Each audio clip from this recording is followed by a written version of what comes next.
Welcome back on World News. Bodies were removed on Thursday morning from the scene of a deadly attack inside a popular restaurant in the Somali capital of Mogadishu. The attack that occurred on Wednesday began when a car bomb exploded at the gate. Police said that at least 17 people were killed in the night-long siege by Al-Shabaab Islamic group.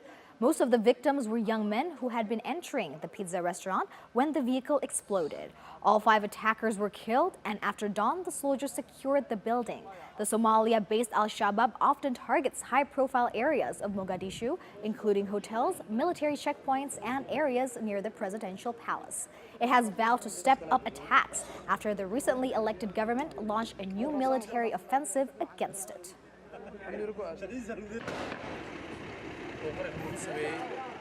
17 people have died in a West London tower block fire, and the number of deaths is expected to rise, police have said. The World News team have followed the story. With smoke still swirling around the charred remains of Grenfell Tower in West London, residents and community leaders were demanding to know how a ferocious fire could have swept through the high-rise apartment block with such speed that it killed at least 12 people. The anger was particularly strong since activists had warned just 7 months ago that fire safety procedures were so lax that only a catastrophic blaze would bring the scrutiny needed to make the building safe. Firefighters rescued 65 people from the tower in North Kensington after they were called 54 minutes after midnight British Standard Time. Meanwhile, some residents remain unaccounted for. The tower had 120 flats.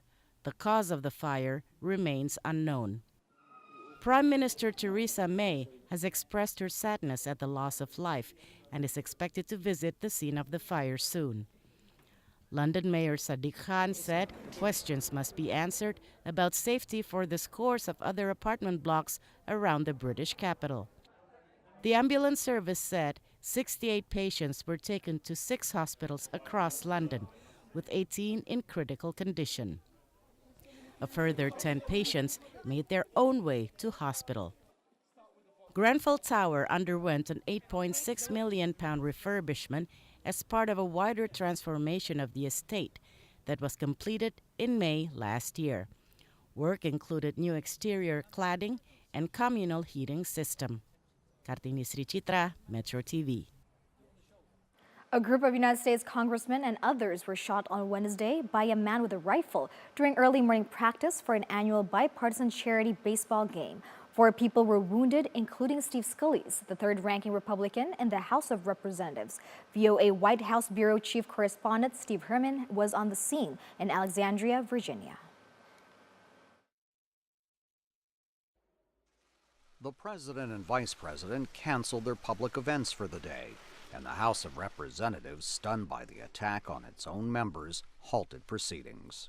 We may have our differences, but we do well in times like these to remember that everyone who serves in our nation's capital is here because, above all, they love our country. The congressmen and others, many wearing shirts with the word Republican on the front, were holding their final practice before Thursday's annual congressional baseball game, a tradition stretching back more than a century. I looked up at one point and saw the gunman.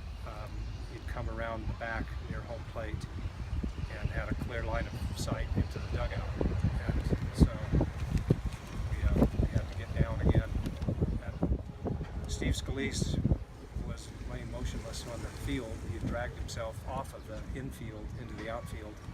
A trail of blood where he went. They are heroes because they saved our lives, because no one would have had any way to stop this shooter with this weapon that he had, but for the fact that they returned fire and 2 of them were injured, saving our lives. So they are heroes. The gunman, who was shot by police and later died, is identified as James Hodgkinson. He had posted comments on social media that it was time to destroy Trump and company. In a nation deeply divided politically, the apparent targeting of members of Congress is likely to further inflame the debate over guns. That happened almost immediately near the scene of Wednesday's shooting. I have long advocated This is not what today is about, but there are too many guns on the street. A power outage hit Brussels airport on Thursday morning, delaying flight departures and leaving hundreds of people stranded outside the terminal. Spokesperson Florence Smoulder of Brussels airport said the outage hit at 5 a.m. local time, affecting the luggage and air conditioning systems. Dozens of early morning departures were delayed and passengers had lengthy waits to try and check in. The outage was now fixed and people had slowly been let back into the building. Moles said everything is now more or less back to normal, but there will be still some delays throughout the day.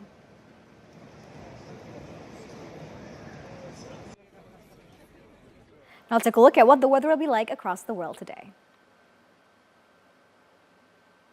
There will be thunderstorms in Jakarta, Singapore, and Mumbai, while it will be a sunny day in Tokyo and Beijing. It will be cloudy in Sydney, Paris, and London. It will be sunny in Cape Town, while it will be raining and having thunderstorms in New York.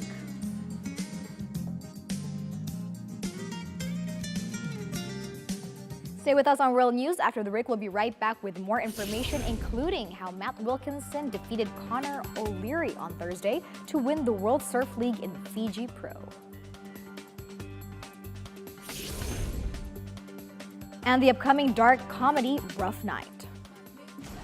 There was this guy in Australia who cooked his girlfriend and ate her. Ew. I can't because I am vegan, but